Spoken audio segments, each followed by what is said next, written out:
Hello everyone, and welcome to the Wolfspeed's first quarter fiscal 2024 conference call. My name is Nadia, and I'll be coordinating the call today. If you would like to ask a question, please press star followed by one on your telephone keypad. I will now hand over to your host, Tyler Gronbach, Vice President, External Affairs, to begin. Tyler, please go ahead. Thank you, operator, and good afternoon, everyone. Welcome to Wolfspeed's first quarter fiscal 2024 conference call. Today, Wolfspeed CEO Gregg Lowe and Wolfspeed CFO Neil Reynolds will report on the results for the first quarter of fiscal year 2024. Please note that we will be presenting non-GAAP financial results during today's call, which we believe provides useful information to our investors. Non-GAAP results are not in accordance with GAAP and may not be comparable to non-GAAP information provided by other companies. Non-GAAP information should be considered a supplement to, and not a substitute for, financial statements prepared in accordance with GAAP. A reconciliation to the most directly comparable GAAP measures is in our press release and posted in the Investor Relations section of our website, along with a historical summary of other key metrics. Today's discussion includes forward-looking statements about our business outlook, and we may make other forward-looking statements during the call. Such forward-looking statements are subject to numerous risks and uncertainties. Our press release today and the SEC filings noted in the release mention important factors that could cause actual results to differ materially. Lastly, I would also like to note that during the quarter we announced our intent to sell our RF business to MACOM. The results of our RF business will now be classified as discontinuing operations, and all discussions today will be on a continuing operations basis. During the Q&A, we would ask that you limit yourself to one question so that we can accommodate as many questions as possible during today's call. If you have any additional questions, please feel free to contact us after the call. And now I'd like to turn the call over to Gregg. Thanks, Tyler, and good afternoon, everyone. It is an exciting time at Wolfspeed. With the pending sale of the RF business, we are now the world's only pure-play, vertically integrated silicon carbide company. We are uniquely positioned to drive the industry transition from silicon to silicon carbide from both a materials and a device perspective. As we continue to scale our operations, we have overcome our fair share of challenges along the way, and I remain very confident around our long-term trajectory for three reasons. First, we've demonstrated the capability to consistently produce enough high-quality, high-yielding 200-millimeter wafers in Building 10 ahead of the needs of the Mohawk Valley fab. Second, we've assembled a team comprised of internal silicon carbide experts, including one of our co-founders, and external advisors from our tool manufacturers to ensure that we will achieve 20% utilization at Mohawk Valley in the June quarter of 2024, and we've seen notable progress this quarter. And finally, customers continue to partner with Wolfspeed as we secured our third highest quarterly total of device design-ins at $2.2 billion. And we converted more than $1 billion of design wins this past quarter as well. In addition, we've also posted record revenue for our 150-millimeter substrates in the first quarter, which is an indication that demand remains robust for our high-quality substrates. Our first quarter results demonstrate the initial returns on our capacity expansion investments that will pave the way for the rest of the fiscal year and beyond. Revenue, non-GAAP gross margin, and non-GAAP EPS all came in at the high end of our guidance range. Turning to Mohawk Valley, where we continue to ramp production. This quarter, we generated $4 million in revenue from the fab, which compares to $1 million that was delivered in the previous quarter. In the coming quarter, we expect to more than double the output from the fab as we continue to ramp device production. Because of the complex nature of silicon carbide technology, as we ramp the fab further, we are collaborating even more closely with our tool vendors to ensure maximum uptime, the best yields, and the most efficient use of all of our tools. We've worked closely with them to develop optimal operating protocols, and as a result, we're seeing good improvement in the fab. I was just up in the fab last week meeting with the leadership team, walking the floor to talk with our technicians and seeing the progress firsthand that we're making in some of our bottleneck areas. We've now doubled the number of products qualified in the last 90 days, and all of those MOSFETs achieve qualification on the first pass through the fab, which is a strong indication of the underlying capability of the fab. Finally, those products we have already qualified have sufficient demand to more than satisfy our short-term 20% utilization target. I am especially proud of this incredible effort by our team. It speaks to the advanced silicon carbide technical device capability we have assembled and the focused and detailed execution of our engineering and quality teams to ensure that we are more than ready to produce high-quality automotive devices at 200 millimeter, something nobody else in the world is currently doing. As I mentioned, we are ahead of plan in our ramp of Building 10 crystal growth for 200 millimeter substrates. By the end of this quarter, we will be producing enough material to support 15% utilization at Mohawk Valley, putting us nicely on track for our goal of 20% utilization by June of 2024.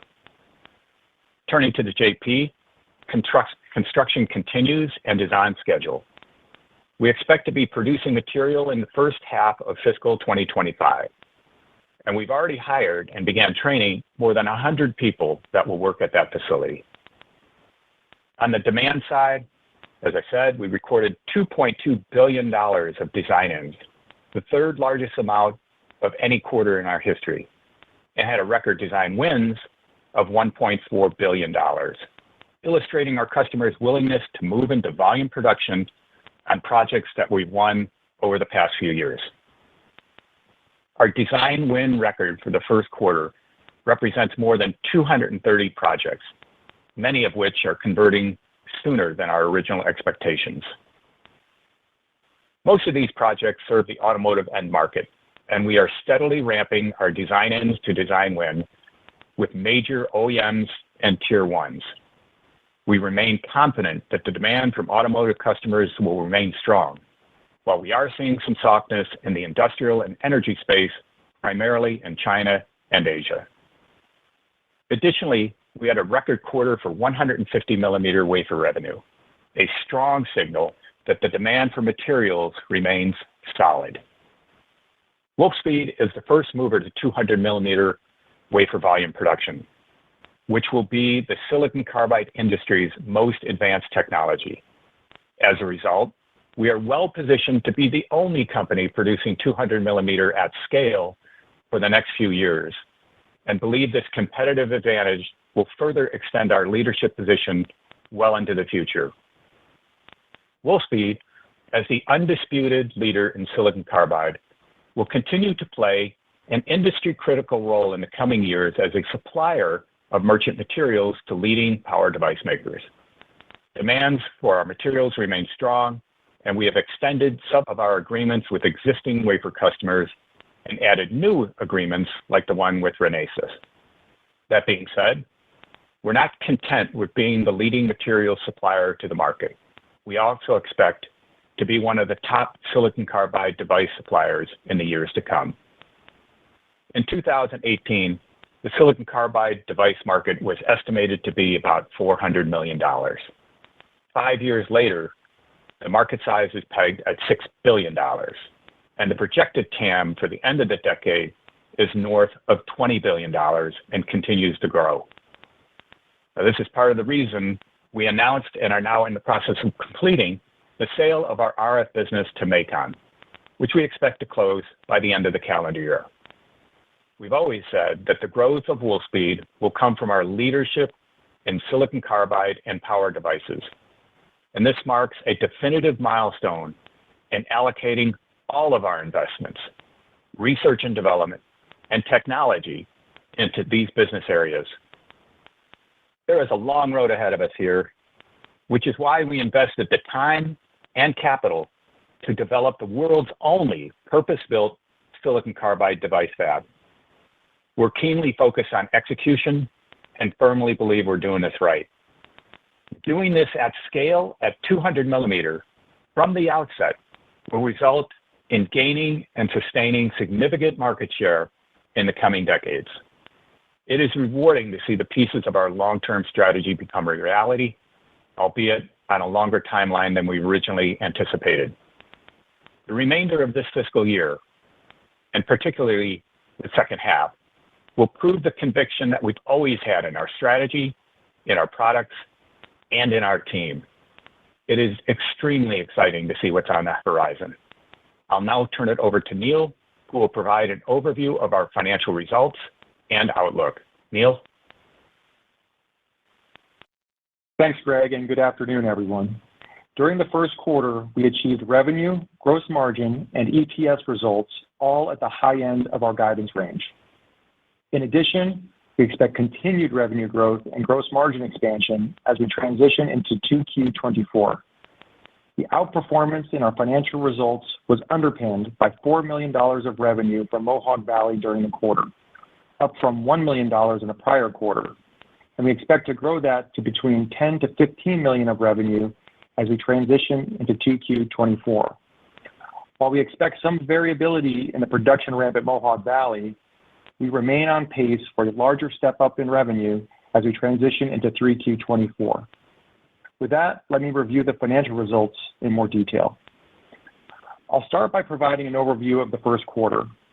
Revenue from continuing operations for the quarter was $197 million, compared to our updated guidance range of $185 million to $205 million, and growth of 4.2% year over year.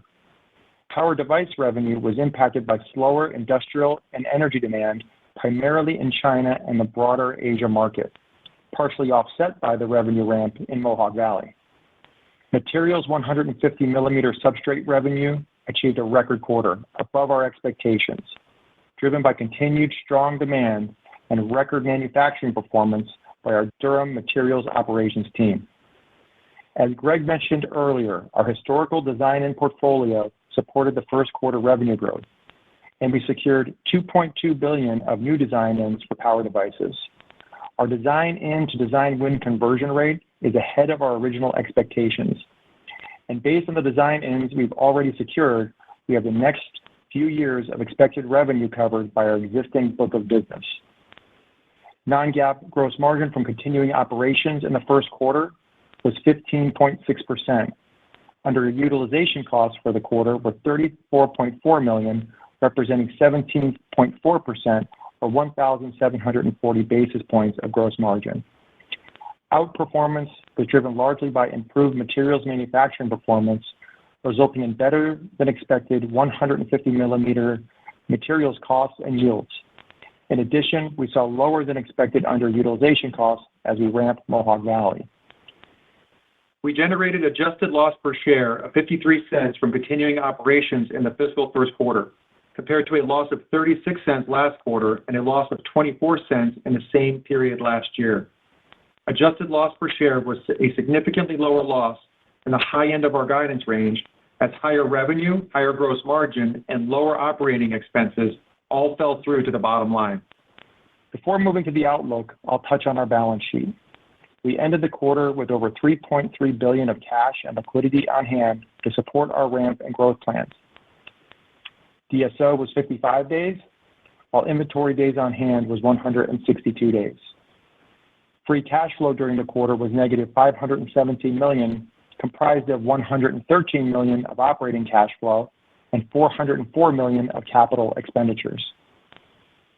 Regarding our financing initiatives, we are pursuing funding from the CHIPS Act and should have more clarity on this by early next calendar year. We are constantly evaluating ways to optimize our balance sheet and capital structure, and will continue to be opportunistic and flexible in our capital strategy. In the last year, we have raised approximately $5 billion of low dilution capital across a number of vectors, including customers, governments, private financing, and capital markets. In conjunction with federal funding, we are in good position to execute our capacity expansion plans, but we will remain nimble to optimize our capital structure for the long term. Turning to the second quarter outlook, we are targeting revenue from continuing operations in the range of $192 million to $222 million, driven largely by the incremental revenue contribution we expect from Mohawk Valley in this quarter. We now anticipate roughly $10 million to $15 million of revenue to come from Mohawk Valley in Q2. This increase in Mohawk Valley revenue will be partially offset by continued softer demand for the industrial and energy products, primarily in the China and broader Asia markets. However, we will look to repurpose this supply to where end demand remains strong. We are also expecting non-GAAP gross margin in the range of 12% to 20%, with a midpoint of 16%. At the midpoint, this includes approximately $35 million or negative 1,700 basis points of underutilization costs as we ramp up revenue at the Mohawk Valley fab. We are also targeting non-GAAP operating expenses of approximately $109 million for the second quarter of fiscal year 2024, which is inclusive of $11 million of startup costs, primarily related to the JP Materials facility in Siler City, North Carolina. We expect Q2 net non-operating expense of approximately $27 million. As I have mentioned previously, we expect non-operating expense to increase as the year progresses as we earn less interest income on our short-term investments in connection with our continued investment in our facilities expansions. We expect Q2 non-GAAP net loss to be between $88 million and $71 million. Our Q2 targets are based on several factors that could affect them significantly, including supply chain dynamics, overall demand, product mix, factory productivity, and the competitive environment. As Greg mentioned earlier, we are moving ever closer to the significant uptick in our ramp of the Mohawk Valley fab, and we expect a larger ramp in the back half of the fiscal year. We are still extremely confident in our ability to achieve 20% utilization in the fab by June. As we indicated on our last call, there will be a lag between 20% utilization and $100 million of quarterly revenue due to the time between fab starts and shipments to our customers. Lastly, during the quarter, we announced the intent to sell our RF business to MACOM, a path we had been pursuing for quite some time. When the sale is finalized, we will have completed the path towards portfolio optimization that we have been on since 2018, when we were predominantly a lighting company.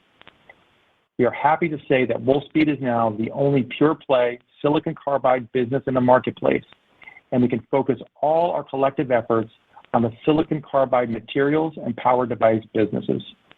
With that, I'll pass it back to Greg.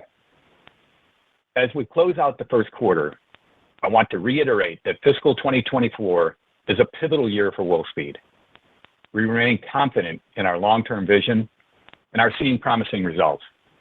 While I gave some color earlier on design-ins, I think it's worth repeating that we had a record design wins for this past quarter as customers ramp their programs. Demand has certainly attracted new entrants, and from our viewpoint and checks in the market, there is not a single player who can match our quality and our scale at 150 millimeter. And as I said earlier, no one is close to our position at 200 millimeter. This gap will only widen as we bring the JP online in the first half of fiscal 2025. Secondly, while there have been several new entrants to the materials market, Chinese and others, the significant ramp required to create high-quality materials is still in front of them. It's taken us 35 years to master this technology, which we know firsthand can be incredibly difficult to work with, let alone scale and produce at the highest quality possible. While I've always said we are taking our competitors at their word regarding their stated capability to produce silicon carbide materials internally, it is highly unlikely that every competitor will be successful. And this will create an opportunity for those with additional materials capacity to secure long-term agreements with device producers or capture an even larger share of the device market. And we are well positioned to do both. Demand remains strong across the business outside of the industrial and energy markets, particularly in China and Asia. Overall, what we have said time and time again about the transition to the use of silicon carbide rings true. The EV transition remains the largest change in the history of the automobile. And with that comes winners and losers and potentially a bumpy path. However, there's no reverting to the internal combustion engine. That is the way of the past. Silicon carbide has shown that EVs can be pushed further with extended range, faster charge times, and competitive prices. Despite the current softness in China and Asia, demand remains high for our products, and customers' needs are higher than our current output levels. And this is why we are keenly focused on ramping Mohawk Valley to 20% utilization. To close, we're excited about this year. Fiscal 2023 was not without its challenges, but those challenges come with being the first to pursue next generation 200 millimeter technology in silicon carbide. However, the opportunity to be the leader of this transformative technology keeps us moving forward as quickly and as purposely as possible to execute and generate value for our stakeholders. Thank you, operator, and we're now ready for Q&A. Thank you. If you would like to ask a question, please press star followed by 1 on your telephone keypad. If you choose to retract your question, please press star followed by 2. When preparing to ask your question, please ensure your phone is unmuted locally. We ask you please limit yourself to 1 question per person. Our first question goes to Samik Chatterjee of JP Morgan. Samik, please go ahead. Your line is open. Hey, thanks, guys. This is actually Joe Cardoso on for Samik. Yeah, so for my 1 question, it sounds like qualifications and the Building 10 ramp are tracking well. So as we think about what is keeping you on the sidelines relative to Mohawk reaching 20% utilization earlier than the June quarter itself, can you just walk us through what the key drivers are at this point in the ramp? Just curious to hear your thoughts on that front. Thanks for the question, guys. Yeah, thanks for the question. First off, you're right. Building 10 is in great shape right now. We'll be producing material in this quarter that will be able to support 15% utilization. And obviously, we have 2 quarters after that to get to 20% utilization in Mohawk Valley. So that's in really great shape. We've qualified a bunch of different MOSFETs already in that fab. All of those MOSFETs have qualified on first pass success. And we've actually qualified 2 modules as well that have come through on 200 millimeter, which I think is a really good sign for the quality of our back-end operation. The fab itself is the world's first 200 millimeter fab, and as such, a lot of the machines that are in the fab are seeing volume ramp of 200 millimeter silicon carbide for the first time. And so we're working very closely with our tool vendor to ensure we have better uptime, where the 1 particular machine is seeing downtime more than we would than it should. We have a team that is completely focused on resolving that. As I mentioned, I was in the fab last week. I met with the engineers from our team as well as the engineer from the vendors team. They are all supremely confident that this is a normal process of going through as you ramp, and we will resolve this and be on track to 20% utilization in the June quarter. Thank you. And our next question goes to Harsh Kumar of Piper Sandler. Harsh, please go ahead. Your line is open. Yeah, hey, guys. Had a quick timing question. So Mohawk Valley did $4 million of revenues in the March quarter. That implies that given the timing, the lead time difference, conversion, packaging, et cetera, that means that Mohawk Valley wafer runs in the March/April timeframe were about that $4 million. So my question really is, could you give us a glimpse into what Mohawk Valley wafer runs are looking like on a dollar basis today? And that would be the color that I'm looking for. Thanks. Hey, Harsh, thanks for the question. This is Neil. So first of all, let me just, when you start thinking about utilization of the fab and how that relates to wafer starts, that's really what we're talking about here. So utilization in the fab is really a function more of, wafer starts. So when we talked about getting to, 15% out of Building 10 this quarter, that means we're running wafers out of North Carolina, silicon carbide 200 millimeter substrates out of North Carolina that could potentially support the fab at 15% utilization, even by the end of this year.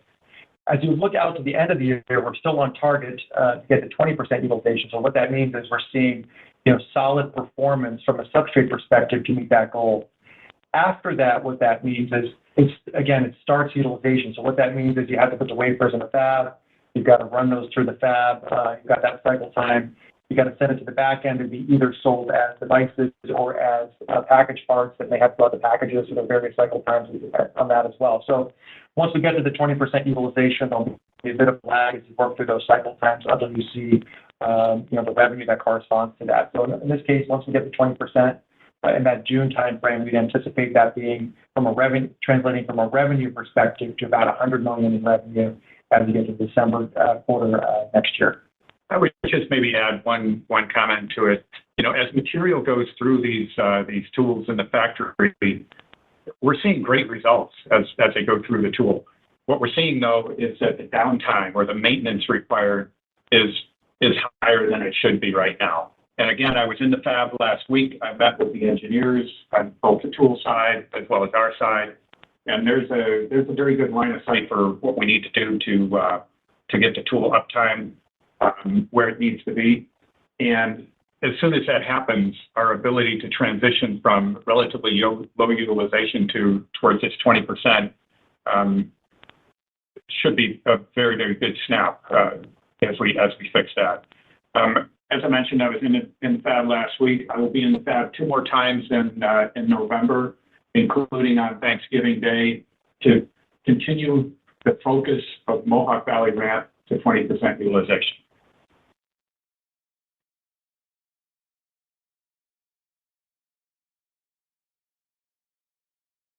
Thank you. And our next question goes to George Giannarakis of Canaccord Genuity. George, please go ahead. Your line is open. Hi, good afternoon, and thank you for taking my question. I just wanted to get your thoughts on some of the turbulence, to say the least, in recent discussions around EV plans at some of the big 3 European OEMs. What are your thoughts there? And, I know you talked about your backlog being so robust that it didn't kind of matter for the next few quarters, but what are you seeing in your own business that may or may not reflect what we're hearing in the marketplace? Thank you. Well, obviously we would like our Mohawk Valley fab to ramp it faster, and so would our customers. And as such, I've been on pretty much weekly calls with CEOs and executives from major OEMs and tier 1s, and basically their consistent message back to me is we need more and we need it soon. So, the demand that we're seeing, both near term and long term, is very, very solid.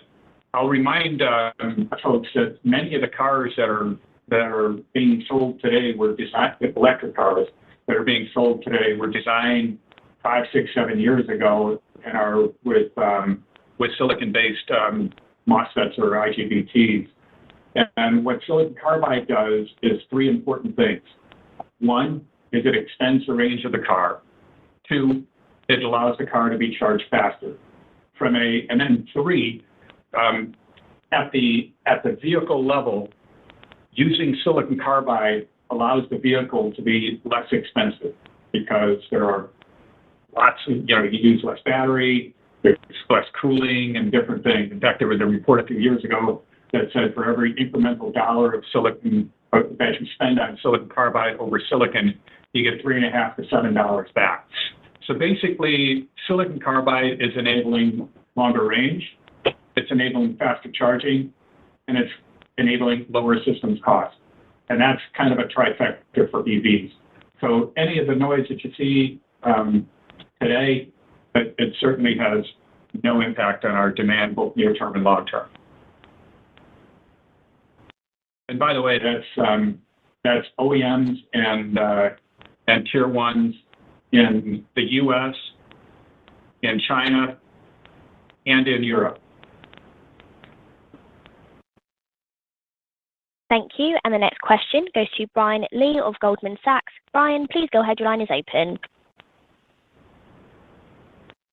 Thank you. Hey, guys. Good afternoon. Thanks for taking the question.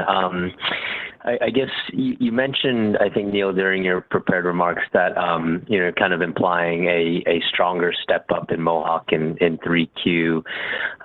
Does that imply that the tool downtime issue that that you guys have been referencing here is sort of done by that point? And then, if I just look at the numbers, 2Q midpoint for Mohawk is up like 3x sequentially in revenue terms. So is 3Q expected to be up at that level or above, or are you talking more in absolute dollars when you're talking about this bigger step up? Thanks, guys. Well, I think, thanks, Brian, for the question. So I think as Greg mentioned, there's obviously a lot of attention now that we're seeing the 200 millimeter substrates, supporting the fab ramp in a very, good way at this point. So a lot of the attention is on the fab itself. We're working very closely with the fab team, with external vendor teams and whatnot to try and solve what we think are, very solvable challenges in the fab right now to try and get more throughput through the system, through the uptimes and the cycle times and start getting material out of the fab. So our anticipation is that we would see an uptick in revenue as you kind of get to the back half of the year.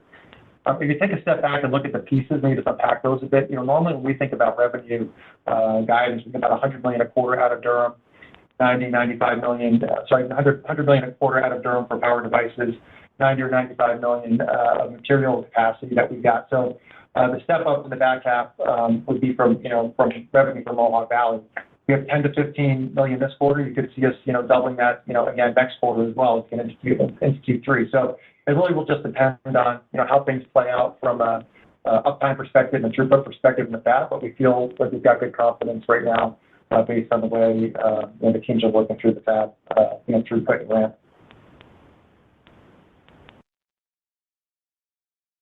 Thank you. Our next question goes to Joshua Buchalter of Cowen. Joshua, please go ahead. Your line is open. Hey, guys. Thanks for taking my question. Congrats on the progress. I wanted to ask about the timeline of the JP, actually. So you mentioned it's on schedule, ramping in the fiscal first half of 2025. How should we expect the cadence of that ramp to look compared to Building 10? And the reason I ask is it sounds like there's roughly a 2-quarter lag between when you get utilizations in Building 10 to when you generate revenue. And is that sort of indicative of what we should expect at the JP when that starts up, and any initial indications of how much that could contribute in fiscal 2025? Thank you. Well, I would say, let me maybe kick it off, and if you want to add a little bit of color to it. The JP is a substantially larger facility than Building 10, and as such, as we turn it on, it'll turn on pretty decent capability, kind of right from the start. It's on schedule at this point, and obviously we want to keep it on schedule, so that's all looking pretty good. But basically, I would anticipate that as we ramp up the JP, I think the amount of capability that will be coming online will actually be quite substantial. Neil, if you want to talk about the timing. Yeah, so in the timing, we said kind of back half of calendar next year, 24, in terms of crystal growth out of the JP, which I think we're in good shape for. Right now, the timelines on our expansions are all on track from a timeline and budget perspective, so we feel good about where we're at there. However, I'd also add to that, we're looking for ways to expand our current capacity out beyond 20%, just to buffer that a bit over that time frame. We've invested in some satellite sites to help with back-end wafering operations and epitaxial operations to help with that. In addition, there's going to be opportunity, I think, in time. We've seen really good performance out of our operations manufacturing team. So there'll be yield opportunity, operations productivity improvements, and throughput capability that could bring us beyond that 20% or so capability out of Durham. So we're working through all of those things now, putting in extra capacity where we can, looking for yield optimization and other opportunities from a productivity perspective to bring more capacity online in that period. So we're trying to take it on from a number of angles, and we'll give you an update on that as we make more progress as we get into the next year. So just to reiterate, JP is currently on schedule. We're working with our existing facilities in Durham to increase productivity to give us more than 20% utilization of the Mohawk Valley fab. And we're also utilizing satellite sites for back-end operations to support the JP as well. So we're trying to create a little bit of belt and suspenders on JP.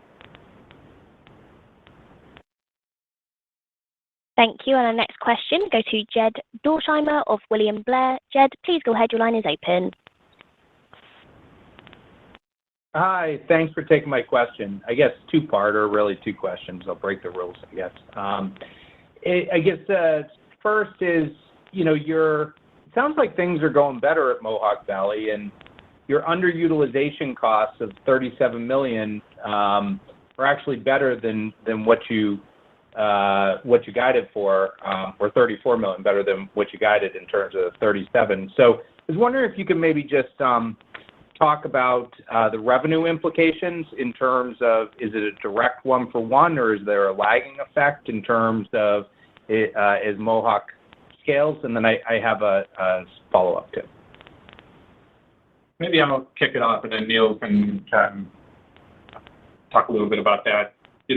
It's without a doubt, we wanted to be ramping Mohawk Valley faster than we currently are, and our customers wanted that as well. So we're not satisfied with the situation.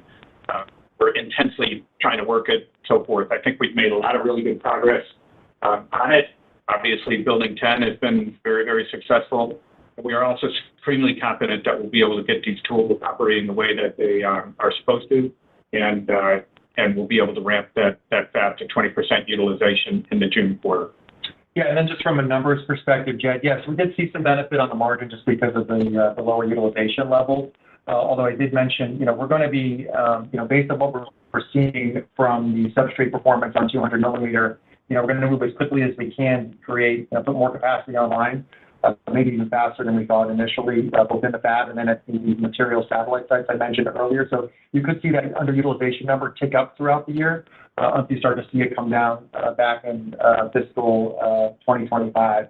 And that's just really related to adding more capacity given the outlook we're seeing from the substrate performance perspective, just to give us as many opportunities to supply our customers as we look out in time. As Greg said, very heavy demand, particularly on the automotive side right now, very intense discussions with customers. So we're looking for all the ways we can to satisfy their demand with putting in more capacity as we look out in time here.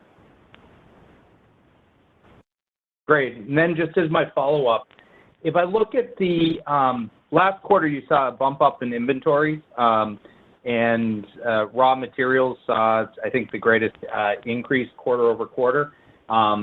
This quarter, you saw a slight increase, I think, of $13 million in inventory. I don't know the composition because the Q hasn't been filed. I'm assuming that most of that is work in process. Could you just give us some color on that? And where I'm going with this is just trying to back into the buildup of inventory from a wafer perspective. Thanks.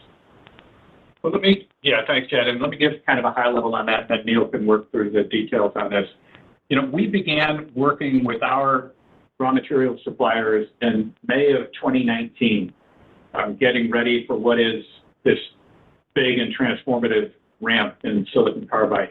We knew that we were going to need to have them investing in their capacity to support this ramp, and obviously, I think we've done a really good job of doing that. So some of this is all just about getting material in place and capacity in place so that we're not bottlenecked, kind of upstream, if you will.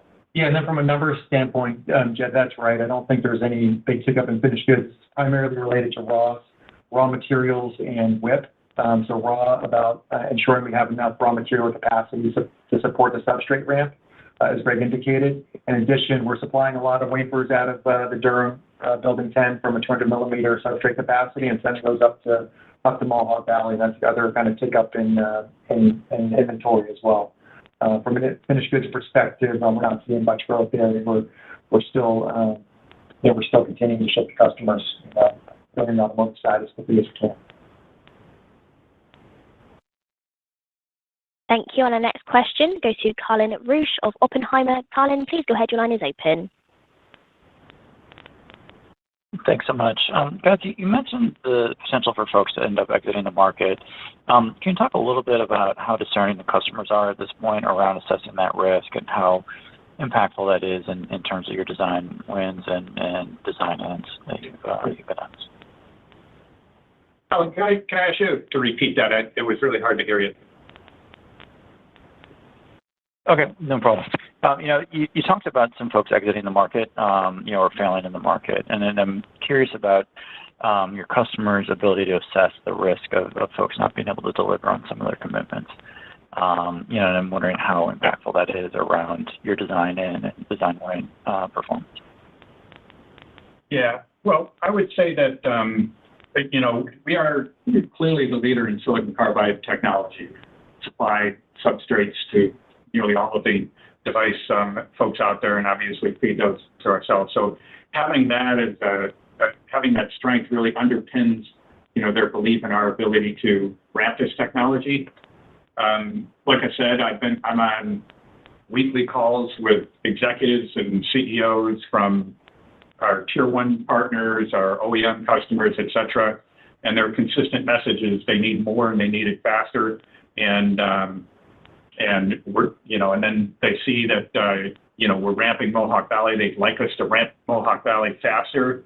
But the one thing they see is that we have something called Mohawk Valley. We have the world's largest 200 millimeter wafer fab. They've seen that we've been able to solve the crystal growth, challenge for 200 millimeter and get building 10 operating. That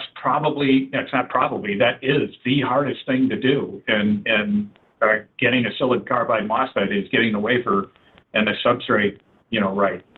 So I think it's a matter of time for us demonstrating, the 20% utilization out of Mohawk Valley. I think we're pretty close on that. As Neil said, the building 10 is feeding Mohawk Valley now, obviously at a higher rate than we're utilizing out of Mohawk Valley. We've got plenty of inventory staged up there. So as we knock out these last couple of bottlenecks, I think we're going to see a pretty nice tick up in Mohawk Valley.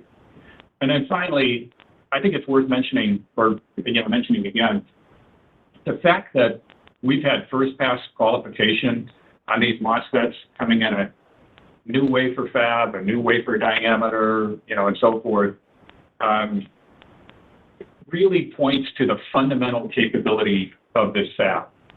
It is not normal that you would have 100% first pass success rate on, all the MOSFETs that you qualified, including a couple of modules. And I think that really, again, underpins the fundamental capability. Thank you. Our next question goes to Vivek Arya of Bank of America. Vivek, please go ahead. Your line is open. Thanks for taking my question. Greg, I just wanted to get your perspective on, the next 1 to 2 years. There is just a lot of concern about more capacity coming online. I understand maybe it's not exactly the same, quality as yours, and maybe it might not even have the same cost structure. But the fact of the matter is there is a significant amount of whether it's 150 or 200 millimeter capacity. So how do you look at that? Are you assuming that the market stays undersupplied for the next 1 or 2 years? Is it just rightly supplied? What are your assumptions about industry capacity for the next 1 to 2 years? I think from my viewpoint, there is going to be a supply-demand mismatch. There will be more demand than there will be supply, certainly over the next couple of years, and probably a lot longer than that. I would repeat something that I said in our prepared remarks. This past quarter, we recorded a record materials revenue. So there's a lot of noise about, different folks coming online, but, the demand for our materials is very, very strong. And we're in obviously constant communication with our materials customers. Many of them are looking for extensions and expansions and, and things like that. And then obviously we just recorded the largest capacity reservation deposit in the history of semiconductors with our deal with Renesas. The feedback we're getting from folks is that China is doing a lot of investing in silicon carbide. They're doing that in silicon as well. But the feedback we're also getting is that they're not automotive ready at 150, let alone 200. So I really don't anticipate, a demand being below supply for any time in the future, really next couple of years for sure, and probably the next half a decade.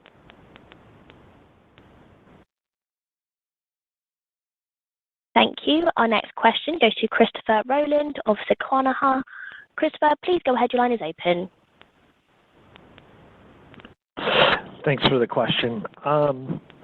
I guess today a competitor talked about a fairly large downtick in SiC for them. I guess my question for you is, and you may have just addressed it, Greg, but is your backlog covering all through 2024 and into 25? Do you have any problems with customers that are looking for push-outs, et cetera? And would those push-outs, if you experience them, would they be fungible or transferable to someone else? Yeah, let me start with an answer on that, and I'll kick it over to Neil for a little bit more detail. The only area of softness that we see is industrial and energy, basic, and primarily that's China and Asia. Everything else is pretty strong. In fact, well, Neil, why don't you just kind of give some of the numbers? Yeah, so if you look at the revenue outlook as you go into the second half of the year, in fact, from an auto perspective, as Greg said, very, very heavy demand. And I think that's across the U.S., that's in Europe, that's in Asia. So we're seeing heavy demand there. And that's really a function of how fast we can ramp a log value and ramp capacity. We are seeing some softness in industrial and energy areas, particularly in China and Asia. Right now, China represents about 20% of our total revenue. Again, primarily in industrial and energy space.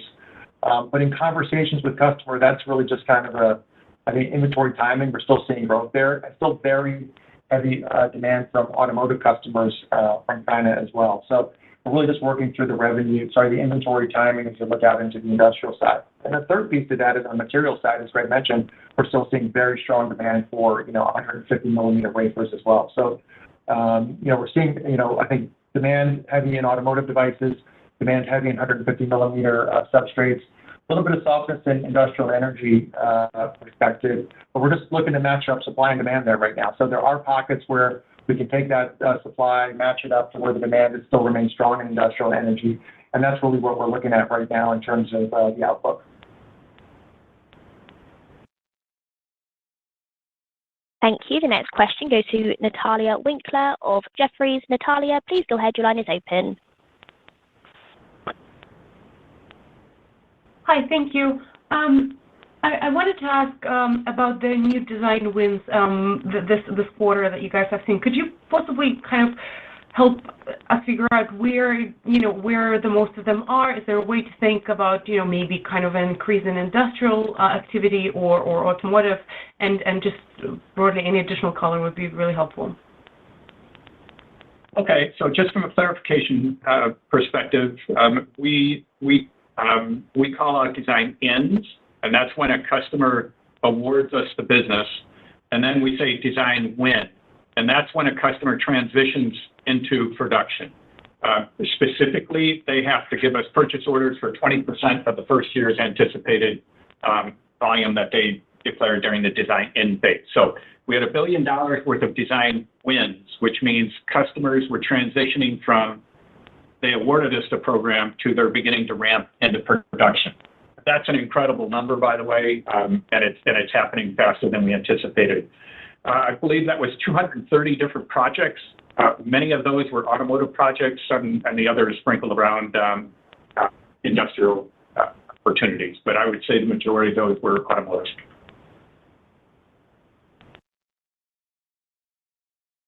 Thank you. The next question goes to Matthew Prisco of Evercore. Matthew, please go ahead. Your line is open. Thanks for taking the question, guys. How should we be thinking about the gross margin path from here, particularly given the commentary on underutilization potentially ticking higher? Is low to mid 20% still the right range exiting the year? And kind of what would be the primary risk drivers to that figure at this point, either upside or downside? Thanks. Thanks, Matt. Maybe I should unpack the gross margin a little bit as we look here. So obviously in 1Q, we had a good quarter from a gross margin perspective. At the high end of the guidance range. This is really driven by, strong performance from the materials operations team and just some very, very good cost, yield, and output performance, both on 150 millimeter and 200 millimeter substrates. So that was, solid. And if you go back to 4Q24, we reported, gross margin of approximately 29%. And when we divested of RF, we picked up about 200 basis points of improvement, excluding the RF business. So the baseline back in 4Q was about 31%. And we just saw about 200 basis points of improvement in gross margin quarter-over-quarter when you exclude that underutilization. So I'd say overall, good quarter from a gross margin perspective. And with that, a little bit of the lower impact from underutilization. Although, as I said earlier, you might see that tick up a bit more towards the end of the year as we bring on more capacity. So with that, as we look out beyond that, we will see an uptick in gross margin as you kind of get into 2Q. We'll see continued solid performance, offset a little bit by some of the auto mix that we'll see come into the business as we continue to support that demand. We talked about underutilization being $35 million at the midpoint. Might tick up again as you get out to the end of the year. But as we get out towards the end of the year, at 20% or so, gross margin target for the end of the year still makes sense, I think, even with that in there. It's really going to be a function of how much volume we can drive through Mohawk Valley. We said it many times, all roads lead to Mohawk Valley, and I think from a market perspective, that's the case as well. So I still think that's a good target to think about as you move into the back half of the year. Thank you. The next question goes to Edward Snyder of Charter Equity Research. Edward, please go ahead. Your line is open. Thanks a lot. Maybe first housekeeping, just to check, Neil. The quarter, if you back out, obviously you've gotten pro forma out the RF business and giving underutilization charges. I'm getting around 32% gross margin if you get all that out of it. And then it looks like the RF business last quarter, last year, because you pro forma, that was running around 24% gross margin. Just want to check on that. And then I had a question about the materials. Yeah, and so in 4Q 24, we recorded 29% gross margin. The RF business was about a 200 basis point drag, so you can think about the XRF number being about 31%. So it's about 200 basis points of pickup there. If you exclude the underutilization, we saw about 200 basis points pick up 4Q into 1Q. So, you reported 15.6% with 17.4% of underutilization in the quarter. As you move into Q3 and beyond, we'll see a little bit of an uptick in the underutilization just related to some of that capacity that we're bringing on. Great. And then in kind of the detailed survey we did of all the new competitors in China and talking to folks on the ground there, it seemed, and the feedback we got from the conference in Italy, the feedback seems to be pretty consistent that on a die basis, Wolfspeed is still the preferred vendor. Even some of your competitors tell us that too. And module, there's work that needs to be done because you're kind of early in modules to begin with. But the vast majority of everything you're going to be shipping provided by Mohawk Valley is going to be die anywhere, right?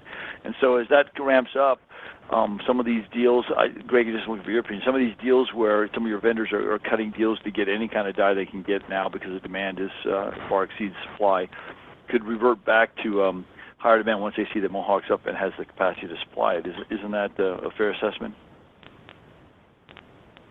I think the ramp of Mohawk Valley will largely be a die story for the near term. We won some good module business as well, but many of our customers are basically building their own inverters and their own modules. So this certainly is going to be a ramp mostly on the die side of things, I would say, for the near term.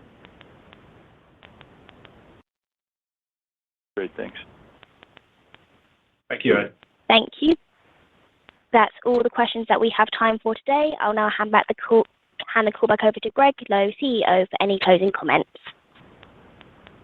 Just two thoughts before we end the call.